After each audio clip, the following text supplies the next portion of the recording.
Hello and welcome to Politics. Today I am Farokh Petafi. Viewers, today's discussion will revolve around political economy of the country. On one side, one has to talk about the state of economics because last time where we left, the question was whether our talks with IMF will succeed or not. And the biggest part of that discussion or question was because we knew already that FATF talks could not extricate Pakistan from grey list to the white list. And if IMF was not going to come to the rescue or release its $1 billion to help Pakistan's economy, there was serious concern about the fiscal space for the country, for the government. But then we saw the Prime Minister of Pakistan visit Saudi Arabia. There was this agreement about fuel, payments rescheduling, delayed payment facilities, and regarding some amount that will be parked with Pakistan's current account. So after that, we are seeing that all the indicators are picking up. Rupee has regained its value, and then the stock market also seems to be stabilizing. The cherry on the top is that in coming days, what we are going to see is probably our talks with IMF are also going to succeed. We are going to talk about that as well. But the second segment that we are going to focus on is essentially about TLP's agitation. That continues. We know that the government of Pakistan has decided to crack down on them and to ensure that in coming days nobody can challenge the writ of state. But there is a very interesting coincidence that one has to actually talk about. Every time Pakistan's FATF board meeting or consideration is going on, TLP is on streets. What are they asking? They're asking about the expulsion of a French ambassador, and that somehow actually really negatively reflects on Pakistan, and Pakistan is stuck in FATF, gray zone. And then, of course, there are other costs as well, for example, GSP plus. So what we are going to do is, in the first segment, we are going to talk about the economy. Although inflation still is a concern that one has to talk about, but it might also have something to do with the international prices and everything. And in the second segment, we are going to talk about the TLP issue and how it actually damages Pakistan's concerns, Pakistan's image as well.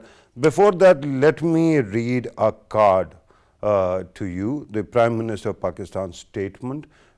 He said, I want to thank HRH Prince Mohammed bin Salman for supporting Pakistan with $3 billion as deposit in Pakistan's central bank and financing refined petroleum product with $1.2 billion. KSA, that is Kingdom of Saudi Arabia, has always been there for Pakistan in our difficult times, including now when world confronts rising commodity prices. This is, as you can see, the tweet of Prime Minister of Pakistan.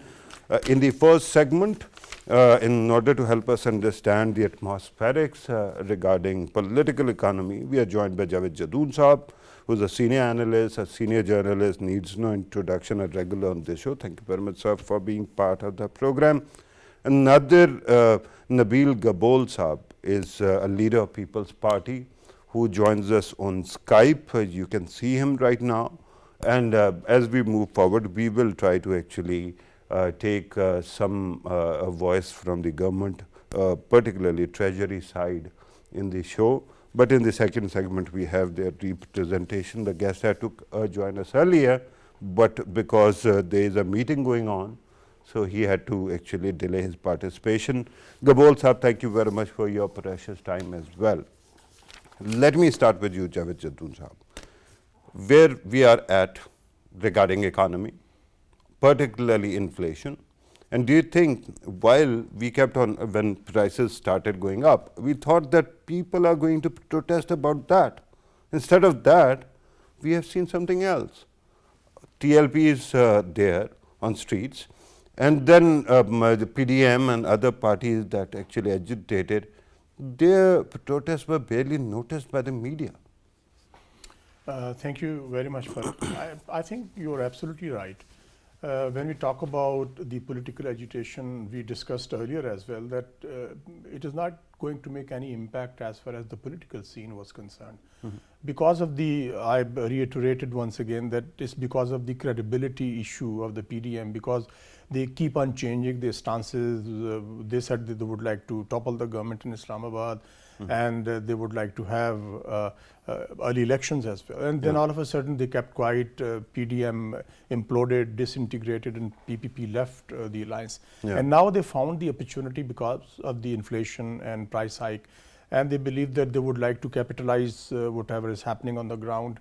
And in particular, they thought that there's a groundswell of opposition to the PTI government because of the price hike, which is really hurting the common man. Of course, there's no doubt in that. Inflation and price hike does hurt the common man. But the problem is the gap between the PDM and the people, the perception of the people about the PDM.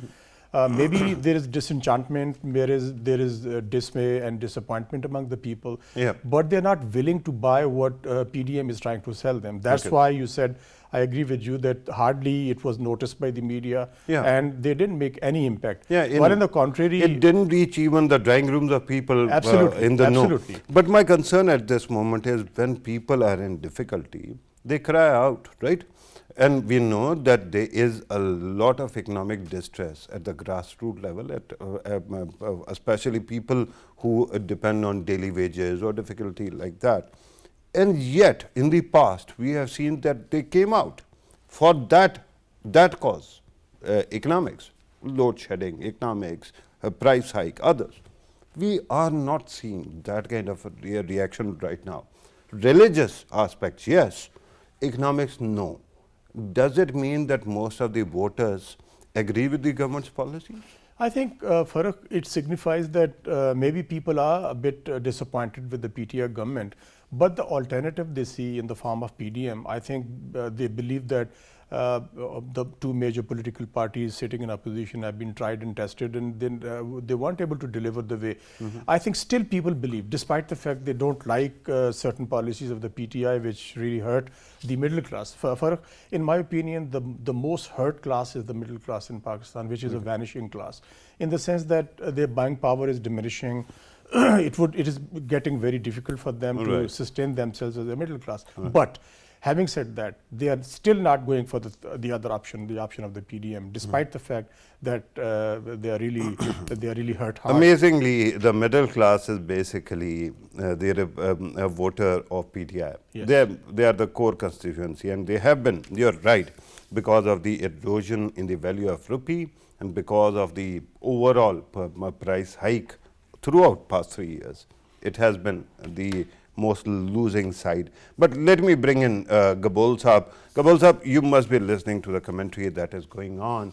The question at this moment is your party that actually prides itself on giving this country its first, not first, but the relevant constitution.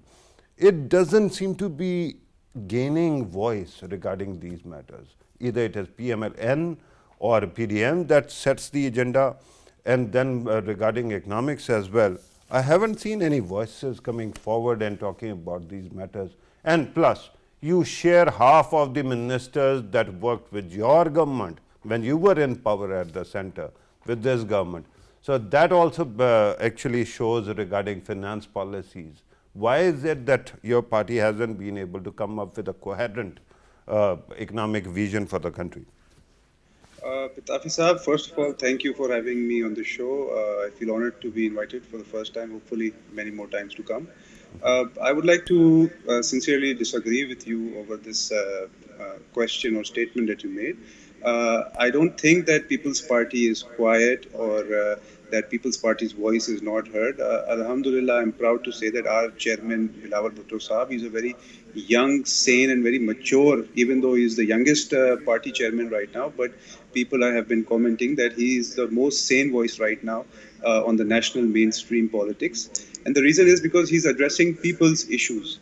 While as other parties are talking about issues that the public might not be affected by directly, Pakistan People's Party, all we talk about is inflation, poverty, unemployment, the fact that people are losing their homes, the fact that people have not been given any relief, the fact that Imran Khan Saab promised many big things for the people of Right. Pakistan, many changes in Naya Pakistan, but so far we have Right. not seen any relief given to the public, neither in the form Right. of the And one. I'm glad that you have actually pointed out, Gabol Saab. You're going to be with us during the show. For a short while, we got a hold of Muzammil Aslam Saab, spokesman of Finance Ministry. Let me ask him about the state of affairs now. Muzammil Saab, thank you very much for joining us. Let me ask you, since we are talking about the economic situation, I understand that thanks to Saudi help and because of the government's policies, we are stabilizing the economy. But at this moment, regarding inflation, we still have to see what are the critical measures. Do you think that soon the government will be able to handle inflation in the country? Obviously, government topmost priority and wish is going to see off the higher inflation. There is no second thought about it. But the problem is there are some elements which is not in the hand of government. And we all know that the current global situation is heading towards a global commodity super spike. It is now a global phenomena. Just today, Germany has reported 28-year highest inflation. China, reported 26-year high inflation. USA used to be like 1%, 1.5% inflation. They have crossed 5% mark. People quoting India inflation 4.6%. That is not correct. That is their CPI retail. Their benchmark inflation, which is mainly targeted towards poor, is WPI. Again, that is in double digit, 10.6%. So it's a global phenomena. Our inflation is 9%. And, it's now primarily driven by international energy and commodity prices. Right. At the best, government can do is slash its taxes, and which we have already done so. Don't forget, we are in the IMF program and we are in the sixth review discussion with IMF. Right. IMF don't like to give exemptions, and which is actually correct. Usually we give a blanket exemptions, and which is being enjoyed more by the privileged part of the society than the poor part. But we Right. usually scream for poor, but the privileged take the chunk Right. of it.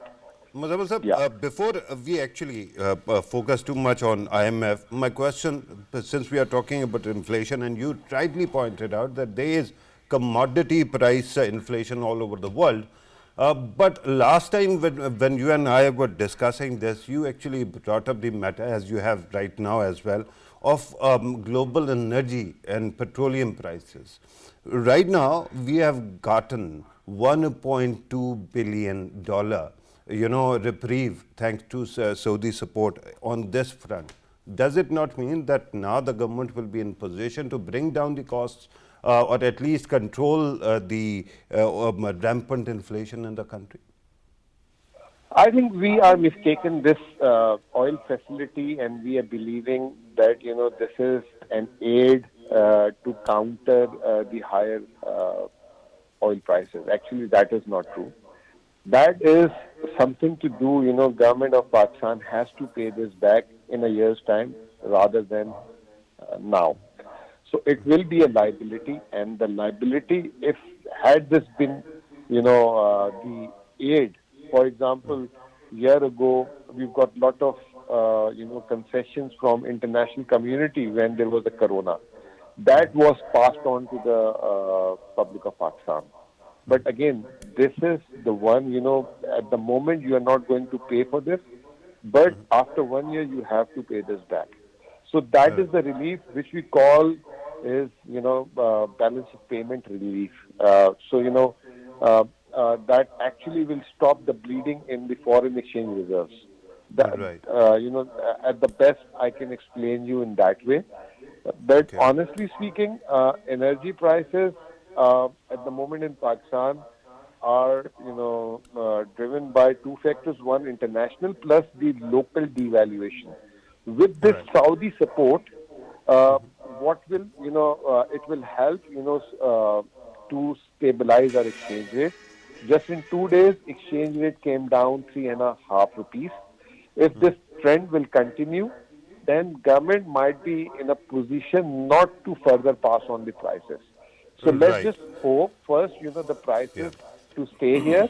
And then in the second leg, once the international prices will come down and the currency will further come down, Right. then the government will be in a position to reduce some prices, for sure. Right. On that positive note and keeping hope with us, we have to thank you, sir. Muzammal Saab was representing the Finance Ministry. He spoke about that. Let me go back to Gabol Saab, whose talk I had actually stopped. Again, Gabol Saab, since you were talking about the promises that did not translate, the question at this moment is not whether the government is able to deliver or not, but how you champion the people's cause. And we haven't seen that your party, I agree with you, many people say that when you talk about Bilawal Bhutto Zardari, he is one of the sanest voices. But what good is a sane voice when it is not being heard in one of the most populous places in the country? In Punjab, you don't seem to have any voice. In Khyber Pakhtunkhwa, you have been reduced to cinders. Sindh is one province where your party still has relevance, and you haven't been able to actually communicate the price hike distress to the media or elsewhere, or come up with a vision. Your take, sir.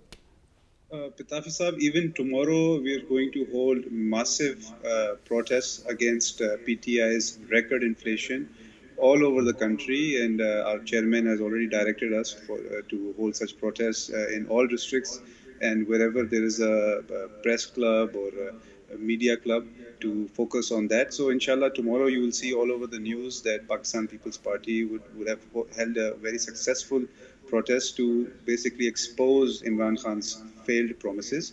And I was listening to your other guest right now, the representative of the government. See, he's very, very true. Inflation is a worldwide phenomena right now, especially because of the COVID pandemic. But he fails to point out that in other countries, the public is directly being given relief by the government. For example, in America, even there's inflation. Even there's economic problems. But the federal government in America has given more than $2,000 to each American person. So separate $2,000 for the male head of the household and $2,000 for the female head of the household, Right. and another $1,200 per dependent child. So when the government, or especially Imran Khan Saab, talks about the West and the problems in the West and the fact that Imran Khan claims that he's a champion of the West, he fails to point out that the people in Pakistan are not given the same facilities that the people in the West are. So that's Right. where the problem lies. If you talk about that you have experience in the West, then why don't you create a model similar to the West where the life of Yeah, the but common man is...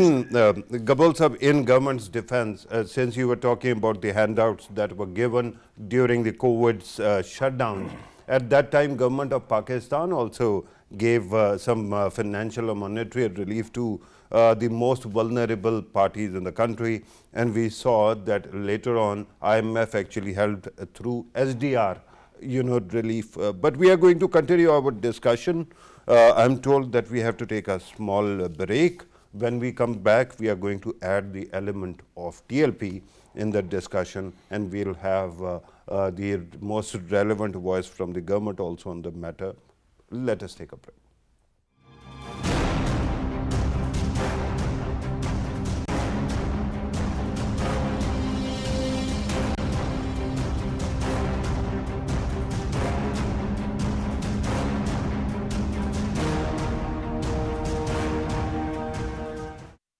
Welcome back. Before going to the break, we were discussing the political economy of the country, and we were talking about the economic situation, how political parties are gearing up, and how political parties are taking care of the matter or actually advocating people's concerns.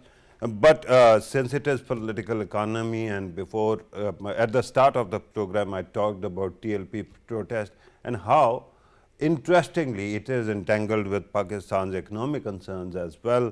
Let me now focus on TLP protests and the government's strategy right now to handle it. Violent extremism as something that is challenge to the state. We are going to talk about that, but first there is a package that our team has prepared for you. Let us watch that.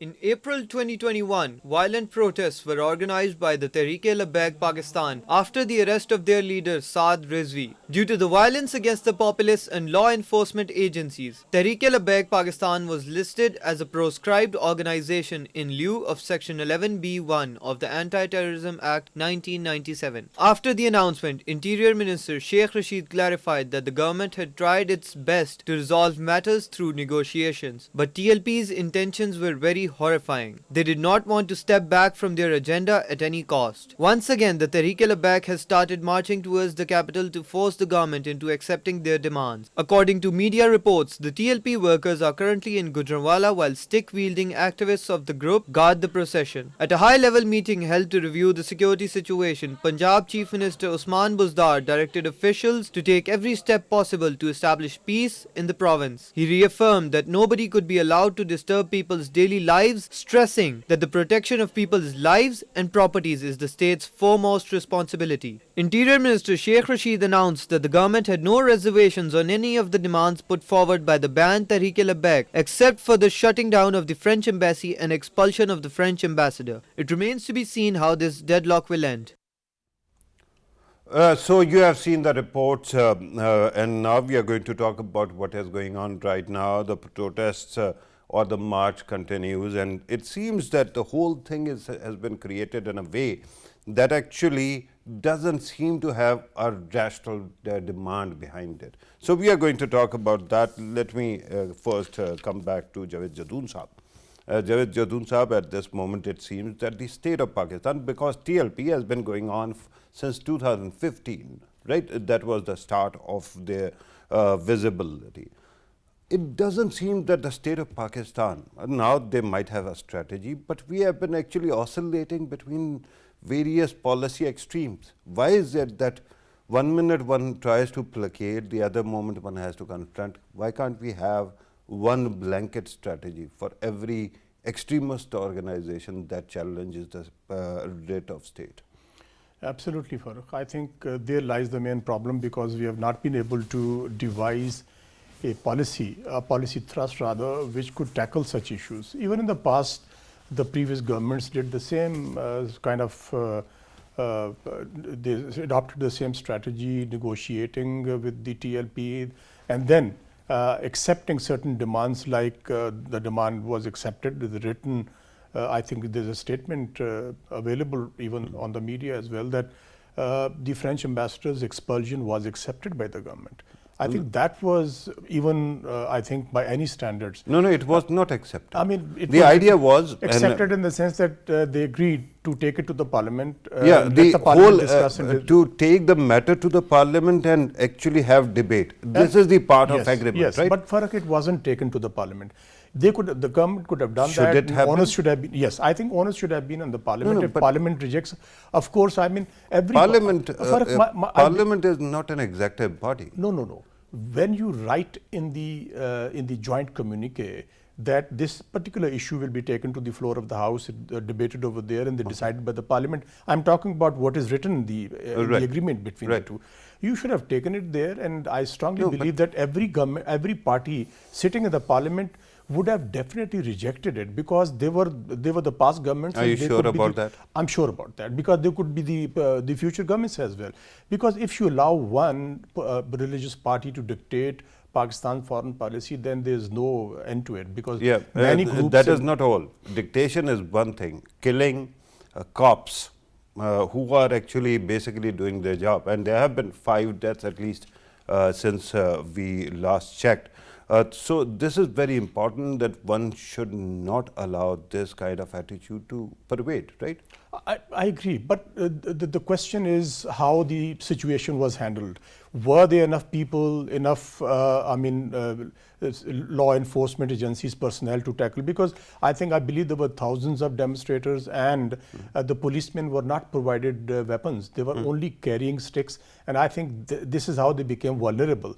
They were, in many cases, they were taken by the crowd, by the mob, and they were literally butchered over there. Their bodies were mutilated. Certain photos are circulating on the media. I think this is most unfortunate because the state of Pakistan has been challenged. Right. If any group, whether it is political or religious, challenges the authority of the state, I'm not talking about the government, it is the authority of the state. They are challenging the state of Pakistan, and Pakistan state has to respond in the manner that this issue is basically dealt with in the strongest possible sort of law and order response. I'm not Right. talking about the use of excessive force, but a force which is necessary to stop them, and to stop them in the manner that they are not allowed to damage the property of the public property and the private property, and killing of the cops as well. Yeah. I think since now the province has been handed over to the rangers for the next 6 months. 6 months. I think It hasn't been handed to them for 6 months. They have been called in for 6 months. Law and order. Yeah. I'm talking about handed in terms of law and order, Yeah, because they deployed, would yeah. be responsible to maintain the law and order, and it is written that the police would operate under their directive. Okay. So from now onward, we believe that whoever is in charge of a particular contingent of rangers would be handling the police force as well. So I think ultimately the decision would be with the rangers. But the flip side is, rangers are always armed. They Right. won't be carrying sticks. So I think it creates the kind of a situation where you could see a kind of conflagration which could No, go beyond. but the problem is that this is a serious point to ponder. In Karachi or Sindh, there was such situation. We didn't have any concern about deployment of rangers, right? In Khyber Pakhtunkhwa and Balochistan, there were different kind of challenges. There too, use of force was applied, right? Why is it that we have to be too concerned about Punjab only when there is an element which is killing the government office bearers, right? It started through advocacy for one slayer of a governor, and till this time it is a gift that keeps giving. Allow me to actually go back to Gabol Sahab. Gabol Sahab, I remember when in 2017 this lot actually came to Faizabad, and they were agitating. At that time, People's Party leaders, junior leaders, but leaders nevertheless from Pindi division actually kept on coming and supporting this group, TLP.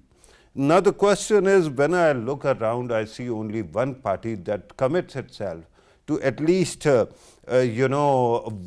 moderation. That is your party. Other parties have been actually oscillating between left and right, but your party is left of the center.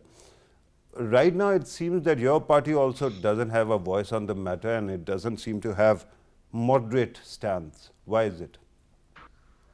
Well, again, I would not agree with you, because Bilawal Bhutto Zufar Sahab is very clear about extremism in Pakistan and the involvement of such extremist ideas on the mainstream political platform. And TLP is nothing short of extremist, because the kind of challenge they pose to the government and to the state, it's become very humiliating for Pakistan in the entire world. Because right now the entire world is looking at Pakistan being a nuclear state, and a group of banned outfit, they're challenging the writ of the state for the third or maybe even the fourth time.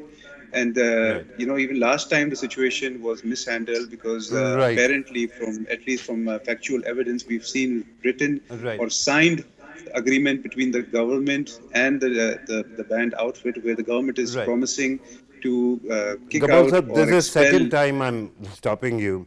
And it is not because you started by saying twice you said you don't agree with me. That is most welcome. But we are joined by the spokesman of the Chief Minister of Punjab. He is actually a special assistant to CM Punjab. Hassan Khawar Saab joins us on Skype. Thank you very much, Khawar Saab, for being part of the program. Let me ask you regarding TLP protests. We keep on hearing two different kind of stories. On one side, we are hearing that they might be cracked down against these forces. On the other side, we are hearing that there is going to be some kind of dialogue as well. Can you clarify what is the status right now? Ji, thank you for inviting me to your show. And first of all, my apologies for joining in a bit late. I think it's our stance on this proscribed organization is very clear. Ji. First of all, Government of Punjab tried its best to resolve the issue through dialogue. We showed flexibility. We talked about issues. We demonstrated what we could do. But it seems that the other party was not as sincere in the dialogue as we were. Dialogues are always mutual. Dialogues are between two parties. Dialogues cannot happen by one party on its own. What happened yesterday then, I think, was a different story altogether. There was a loss of life. There was loss of property. 4 of our brave policemen lost their lives and were martyred. That is something that the state will not tolerate, and the policy is very, very clear now. State will enforce the writ of the government. The state will protect the property and life of its citizens, which is its foremost priority, and the state will take all possible measures to restore peace. State's doors for dialogue for its own citizens always remain open, but dialogues can only happen in a certain context, on certain conditions. If protesters want to withdraw, if they want to go back, if they want to stop their disruptive agenda, then of course state would be willing to have a dialogue, but not with the people who are involved in killing the policemen. Right. And have you identified who were responsible, the individual who might have actually killed these law enforcement officials? Have you identified the culprit so far, sir? See, the investigations are ongoing. I would not want to comment on the exact nature of investigations, but the investigations are ongoing, and we are hopeful that we'll soon be able to identify the culprits who were involved. Okay, and regarding the commitments or dialogue that went on, you said that you held talks with them as well, and while the government was serious, the other party was not. Can you highlight what were the nodal points in that discussion? Because at this moment it seems that the federal interior minister had said that we had agreed to everything else, with the one exception, and that was French ambassador, and that is the reason why the talks fell apart. So I think, sir, there are two issues, particularly, I think, which I should mention. Number one is the expulsion of the French ambassador. Now, Minister of Interior made it very clear that the French ambassador is not in the country, but also I think we want to make it clear that no one group can be allowed to hijack Pakistan's foreign policy. We cannot drive our foreign policy based on the whims of one group or the other.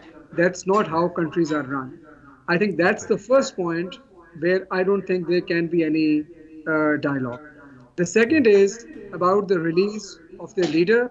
There is a prescribed process to do that. There is a judicial system in place. It is not an administrative decision anymore, and the law has to take its course. So we cannot make any abrupt promises there. And I think these are the two issues where I don't think we can engage in a constructive dialogue. Other than that, we were willing to have a dialogue on all other issues, and we even demonstrated that we were serious. But unfortunately, we don't think the other party reciprocated. One more intervention that I will be needing from you, Khawar Saab, that is regarding the prescribed nature of the group. On one side, we realize that it has been declared proscribed. On the other side, it has been taking part in elections. Why is it that, and very proudly we have been saying that the government of Pakistan, all institutions are on the same page. Why is it that our election commission, our judiciary, and our executive don't actually don't seem to be coordinating on this matter, because if a party or organization is proscribed, they should not be taking part in elections, should they? I think in principle, I totally agree with you, but we must understand that both these phenomena, an organization being proscribed or a political party being banned, happens under different legal regimes, follow different processes of law, and that's why we have to treat them differently. Yes, the organization was prescribed, and a logical next step could be that it can possibly be banned to participate in elections, but there is a prescribed process for it. There is some groundwork that needs to be done. That option, of course, is open to the government, and government is considering that. Whenever a decision is taken, we'll take that to the public. Right. I'm going to come back to you, sir. Allow me to go to the studio and other guests. Let me ask you, Javed Jadoon Sahab. One aspect that is very important, Pakistan is a country that has been fighting extremism for 20 years. We had, various documents where we agreed in principle, National Action Plan, for example, that we are going to combat extremism. Why is it that some element always slips the radar and then causes this kind of discomfort? I think that's the paradox, because we fought against TTP, Yeah. and we comprehensively defeated TTP. Yeah, and we still it are used to fighting, fighting, yeah. but the way it posed a threat to the state of Pakistan, the way they were conducting their terror activities across the country, I think those were the very, very difficult times for Pakistan. But ultimately we overcome, and now definitely the fight against terrorism goes on. But unfortunately, some or the other, not government, but governments used to have some soft corner towards TLP. And ultimately, what really happened, they got emboldened, and they believed that they can dictate terms to the state. They had soft corner, Soft or corners- were they frightened? After one governor was killed, I have a different after view. many other people were killed, they thought that these elements can get them as Farooq, well. I have a different view. Maybe certain elements among the government's ranks, they had some soft corner, and some of them believe that maybe taking on the TLP could pose a serious threat to the security of Pakistan. But I think the kind of a confused policy towards TLP in particular, as you pointed out, in one breath you say it is a proscribed organization, and then you say it's not a banned organization. Yeah, I'm people- talking about the Interior Minister. I mean, this is It very was unfortunate. quoted, You yeah. need to have a very clear mind Yeah. how you want to deal with it. If it is a militant organization, then it is not a political organization, Right. not a political party. Right. You need to decide whether TLP is a proscribed organization, a militant organization, Right. or a political Right, party. and that is because a- dealing with these two is a very different. You have to have a different strategy while dealing with a political party Right. and with a militant organization. Right. So I And think that's- this is the kind of a confusion which needs to be removed. Absolutely, and that is very important that the entire state of Pakistan actually finds time to actually compare notes here. Let me very quickly ask Gabol Saab as well. Gabol Saab, if you want to actually chip in, if you want to, we are moving towards conclusion of the program. If you want to contribute to how things should be and how these matters should be handled, please go ahead. Yes, I would just like to give a message to the federal government that they're in a very sensitive situation right now. I wanted to say that they're playing a dangerous game, but some people might have an objection to that. But I will definitely want to point out that we're in a very sensitive situation right now, where we have external threats from the Afghan border, and then we have internal threats from TLP, and then the biggest threat right now is obviously inflation and poverty and the economic challenges that Pakistan is going through. And we need to have a very clear vision right now of what we want to do. I don't think we have any room for extremist ideas right now. We're in the 21st century. We're in a very global world right now, where one country's economic prosperity depends on how valuable ties it has with other countries around the world, and Connectivity especially is with the important. US. And that's a very good point. I hope that in coming days we see some further coherent vision and steps coming from People's Party as well. However, coming back to you, and let me ask you, my questions earlier were short term, they were focused on policy, but let us also, in conclusion, ask you about the long-term steps. There is a national election plan. There was commitment that the government of Pakistan, state of Pakistan, is going to come up with the counter-extremism narrative. And we haven't seen that kind of combat or focusing on this matter. Do you have some steps for that as well in coming days? Punjab government particularly, because it is the most populous province in the country. जी देखिए, I think the thing is, Pakistan has been a victim of terrorism, and the causes of this extremism are not only within the country, but they have also been external reasons. I think what we need to see is the situation in Afghanistan, and I do hope that gets resolved very quickly, because these are the flashpoints which can fuel extremism, and that is something we need to be very careful about. I think there is awareness in the government, there is awareness in the state that is something we have to manage in the long term, and I don't think any provincial government can do it on its own. I think that's an agenda that all provinces, the federal government have to follow.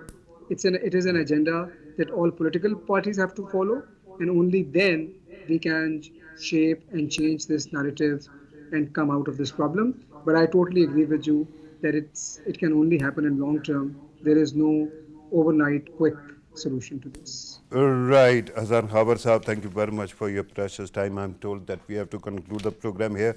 I wanted to have your voice on economics as well, but there's always a next time. Thank you very much for joining us. Javed Jadoon Sahab, your precious time, your valuable input. Thank you very much for that too. And Nadir Nabil Gabol Sahab, thank you very much, sir. Today we had a little bit of dearth of time, but we are going to, in coming days, have you again, and then we are going to make sure that we all get more time to discuss these matters. This was today's program, viewers. We have tried to focus on the economy and also what is going on regarding TLP. One aspect that is very important is how this matter is covered internationally. And I say this because while in political circles there are people all of a sudden they spring up, they talk about a new country being nuclear and that nuclear country facing this and the other kind of challenges. The fact is, this is one of the countries, perhaps one of the few countries that has fought extremism, terrorism on its own turf, and yet survive to tell the tale. On the other side, when you talk about what we have been going through, you can always listen to the propaganda that comes from next door neighbors who hardly ever see their own extremism.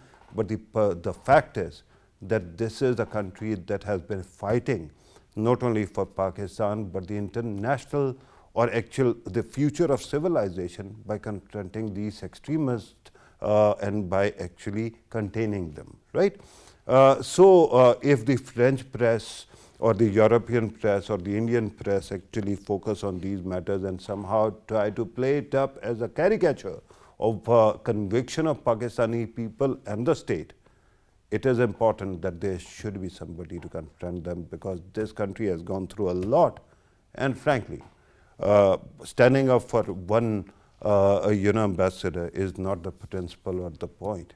The actual purpose, the actual thing is that this country cannot be blackmailed by any extremist, and it should not be. And if somebody does it, they should be taught a lesson. This was today's program. Thank you very much for watching. Take care.